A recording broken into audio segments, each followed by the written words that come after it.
नमस्कार दोस्तों, आज की हमारी कहानी आपको अच्छी लगे तो प्लीज़ मेरे चैनल को सब्सक्राइब करें और वीडियो को लाइक करें। अरे भाभी, ये कैसे चावल बनाए हैं आपने? देखो तो कैसा कर दिया है, सब टूटे टूटे से चावल हैं। कैसे सब खाएंगे? बाबूजी को खाना दिया तो गुस्सा कर रहे थे, कह रहे थे कि ये चावल हैं या हलवा।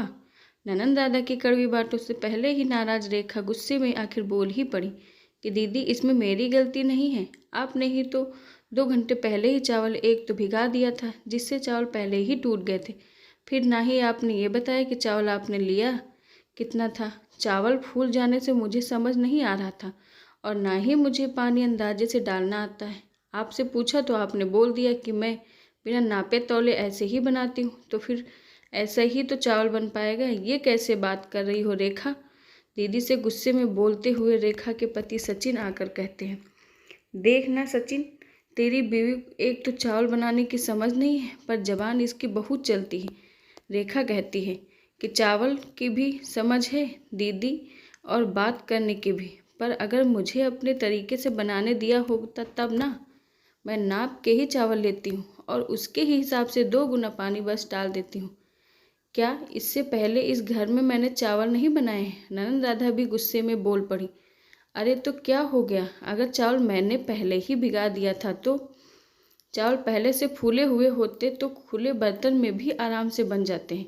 और रही बात पानी की, तो हम औरतों को इतना अंदाज़ा लगाना तो आना ही चाहिए, और खुले बर्तन के चावल मीठे भी होते हैं। मुझे ये सब नहीं आता। कुकर में नाप तोल के भी अच्छे से चावल बनाया जा सकता है। पर बस करो रेखा। रेखा को बीच में ही रोकते हुए सचिन रेखा को कमरे में ले आते हैं और कहते हैं कि ये कौन सा तरीका था रेखा? यही संस्कार है तुम्हारे? अरे बड़ी दीदी हैं, कुछ कह रही हैं, वो तुम चुपचाप सुन नहीं सकती?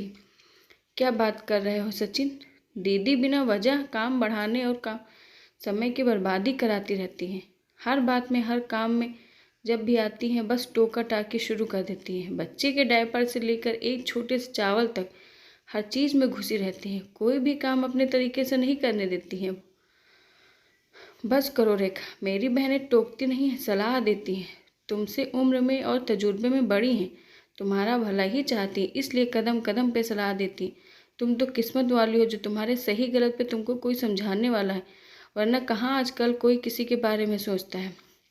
मेरी बहनों को ही देख लो, उनके ससुराल में कोई सही गलत में समझाने वाला नहीं है। बस वहाँ के लोग तो कमी निकालने में ही लगे रहते हैं। हर वक्त बस टोका टाकी लगी रहती है। रेखा मन ही मन सोचती है कि वाह रे वाह, इनकी बहनें टोके सलाह, और दूसरे बहन टोके तो इनकी बहन को कुछ बोले वो टोकती हैं। वाह रे ऊपर वाले, अब क्या बोल। रेखा तो चुप हो जाती है। वो समझ चुकी थी कि सचिन बहनों के बारे में कुछ भी कहना बेकार है, क्योंकि सीधे हाथ से पकड़ो या हाथ घुमा के पकड़ो, क्या फ़र्क पड़ता है? पकड़ना तो नाक ही होता है। उसी तरह बात चाहे रेखा की हो या किसी और की, गलती तो हमेशा रेखा की ही निकलेगी।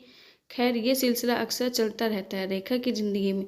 ससुराल वाले कभी गलत बोलने ही नहीं, वो तो हमेशा समझाते हैं, और अगर पति महाशय को कुछ गलत लगता भी है तो हमेशा पत्नी को ही डांट फटकार के उस बात को दबाने की कोशिश में लगे रहते हैं। अरे कभी अच्छी बातें भी सोच लिया करो, कभी मीठे बोल भी सास ननद के बारे में बोल लिया करो। इतना भी तुम्हारे पे अत्याचार नहीं हुआ है, हमेशा निगेटिव ही क्यों सोचती हो? कुछ अच्छी बातें भी याद कर लिया करो। इस तरह के अक्सर प्रवचन हो जाते हैं। जब पतियों के परिवार पे कोई बात आती है तो सकारात्मक रहा करो। नकारात्मक सोच से उनका कुछ नहीं बिगड़ेगा, नुकसान बस तुम्हारा ही है। हर तरह से सेहत पे, सोच पे, रिश्तों पे इसका असर पड़ेगा। अब तुम ही देख लो क्या करना है। अक्सर ऐसे प्रवचन रेखा की ज़िंदगी में चलते रहते हैं। फिर कुछ महीनों बाद एक दिन रेखा के भाई का फ़ोन आया कि रेखा, तुमसे और सचिन से मिलने का बहुत मन कर रहा है, तुम बताओ कब आ जाऊँ मैं वहाँ? रेखा कहती है कि आप सीधे सचिन से ही फ़ोन करके पूछ लीजिए, क्योंकि ऑफिस आना जाना तो उनको ही होता है, तो मैं हमेशा ही घर पे हूँ। उनसे क्लियर करके आ जाइए। ठीक है, शाम को सचिन के ऑफिस आने के बाद फ़ोन करता हूँ।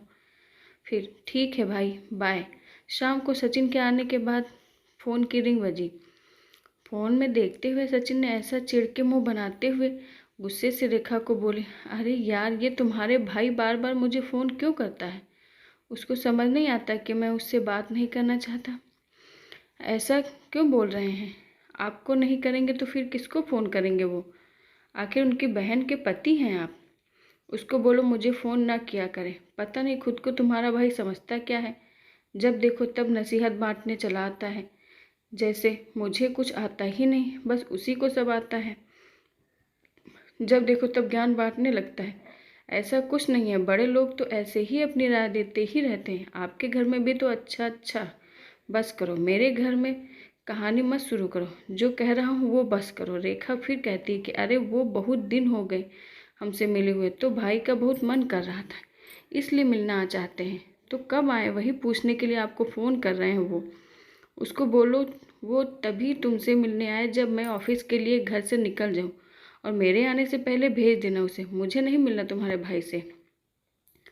साले सब खुद को समझते क्या हैं, पर सचिन वो हम दोनों से मिलना चाहते हैं।